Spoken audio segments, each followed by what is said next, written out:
గాంధీ బాలికా విద్యాలయాల ఏర్పాటులో రాష్ట్రంలోనే పల్నాడు జిల్లా ఆదర్శంగా నిలుస్తుందన్నారు. తెలుగుదేశం పార్టీ పార్లమెంటరీ పార్టీ నేత నర్సరావుపేట ఎంపీ లావు శ్రీకృష్ణదేవరాయలు, ప్రభుత్వ చీఫ్ విప్ ఎమ్మెల్యే జీవి ఆంజనేయులు పల్నాడులో 24 వరకు కేజీబీవీలు ఉండటం ఒక రికార్డని తెలిపారు. విద్యా ప్రమాణాలను పెంచుతున్నారని, పిల్లలు చదువుకోవడానికి కావాల్సిన అన్ని వస్తువులతో పాటు ప్రైవేట్ విద్యా సంస్థలకు దీటుగా ప్రభుత్వ పాఠశాలలు, కళాశాలలను తీర్చిదిద్దుతున్నారని జీవి ఆంజనేయులు చెప్పారు. కార్యక్రమంలో GDCC bank chairman Makkena Mallikarjunarao, కూటమి నాయకులు తదితరులు పాల్గొన్నారు. వైసీపీ పాలనలో పిల్లలకి స్కూల్ బిల్డింగ్లు లేకపోయినా, ఉండటానికి డార్మెంటరీ రూమ్స్ లేకపోతే కూడా 5 సంవత్సరాలు గత పాలకులు నిర్లక్ష్యం చేశారు. విద్యను నిర్లక్ష్యం చేశారు, పిల్లల భవిష్యత్తును నిర్లక్ష్యం చేశారు. అందుకే 5 సంవత్సరాల ఒక్క బిల్డింగ్ కట్టడం చేత కాలేదు గత ప్రభుత్వానికి. అందుకే ఈ సిగ్గులేని అవినీతి ప్రభుత్వాన్ని ప్రజలు ఇంటికి పంపించారు. ఈరోజు ప్రజల్లో గొప్ప చైతన్యం ఉంది. ఒక్క అవకాశం ఇచ్చారు, బాగా చేయకపోతే పీకి పంపించేశారు. ఎప్పుడు కూడా ఈరోజు విద్యాలయాల్ని తీర్చిదిద్దాల్సినటువంటి అవసరం ఉంది. అందుకే చంద్రబాబు గారు విద్యని పిల్లలకి మంచిగా అందించినట్టయితే, వాళ్ళకి కావాల్సిన ఫెసిలిటీస్ ఇస్తే, భావితరాలని గొప్ప నాయకులు తరగతి గదుల్లో మనం భావితరాల నాయకులు తయారు చేసే లక్ష్యంగా ఈరోజు మనం ముందుకెళ్తున్నాం. అందుకోసమే ఇక్కడ భవన నిర్మాణం కోసం 2,50,00,000 రూపాయలని ప్రభుత్వం శాంక్షన్ చేసింది. ఒక్కసారి మన చంద్రబాబు నాయుడు గారికి గట్టిగా చప్పట్లు కొట్టాలని కోరుకుంటున్నా.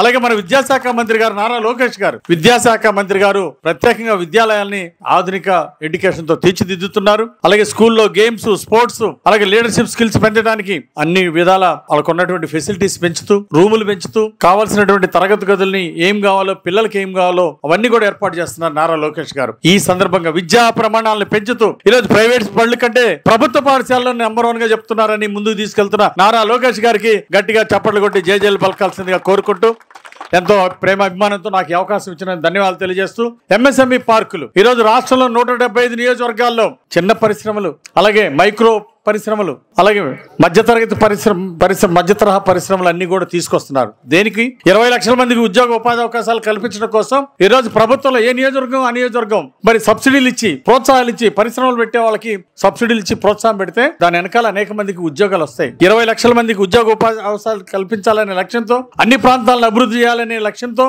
175 నియోజకవర్గాలకి ఎంఎస్ఎంఈ పార్కులు తీసుకురావడానికి ప్రభుత్వం నిధులు కేటాయించింది. దానికోసం చంద్రబాబు గారికి 255 కోట్లు కేటాయించిన చంద్రబాబు గారికి పరిశ్రమల అభివృద్ధి కోసం మన వినుకొండ నియోజకవర్గంలో 100 ఎకరాలు, బొల్లాపల్లి మండలంలో మరి బొల్లాపల్లిలో 100 ఎకరాలు కేటాయించినందుకు చంద్రబాబు గారికి ధన్యవాదాలు తెలియజేస్తూ, హాస్టల్ వసతి పెంచేదానికి ఏదైతే బిల్డింగ్ స్థాపించుకుంటా ఉన్నామో మంచి కార్యక్రమం. మీ అందరికి తెలిసిందే, అత్యధికంగా కేజీబీవీలు ఎక్కడ ఉన్నాయంటే పల్నాడులోనే అత్యధికంగా ఉండటం జరుగుతూ ఉంది. 24 దాకా ఉన్నాయి. చాలా ఉపయోగపడుతున్నాయి. దీనివల్ల చాలా మంది మామూలుగా అయితే 7వ తరగతికో 8వ తరగతికో ఏముందులే ఇంకా బరాయించలేం కదా, చదివించలేం కదా అని చెప్పి అబ్బాయిలను అయితే కొద్ది గొప్ప ముందుకు తీసుకెళ్లి చదివిస్తారు, కానీ అమ్మాయిల దగ్గరికి వచ్చేటప్పటికి సర్లే అని చెప్పి ఆపే పరిస్థితి ఆలోచన ఉంది. ఆ ఆలోచనని పక్కకి మార్చడానికి కేజీబీలను తీసుకురావడం జరిగింది. తీసుకొచ్చారు, దాంట్లో బాగానే వస్తున్నారు, చదువుకుంటా ఉన్నారు. ఇంకా ఇప్పటిదాకా మొన్నటిదాకా 10వ తరగతి దాకా ఉండేది, కానీ ఇప్పుడు 11వ తరగతి ఇంటర్మీడియట్ కూడా ఇక్కడ పెట్టడం జరిగింది. ఎందుకు పెట్టారు అంటే, చాలా మంది 10వ తరగతితో ముగించేసి మళ్ళీ ఇంటర్మీడియట్ ఎక్కడ చదివించాలి, ఎక్కడికో టౌన్ కు పంపించాలి, అక్కడ అమ్మాయి ఉంటుందా, అమ్మాయి ఉంటే సేఫ్టీ ఉంటుందా, ఇవన్నీ ఆలోచనతో చాలా మంది ఆపేసి పెళ్లి చేసి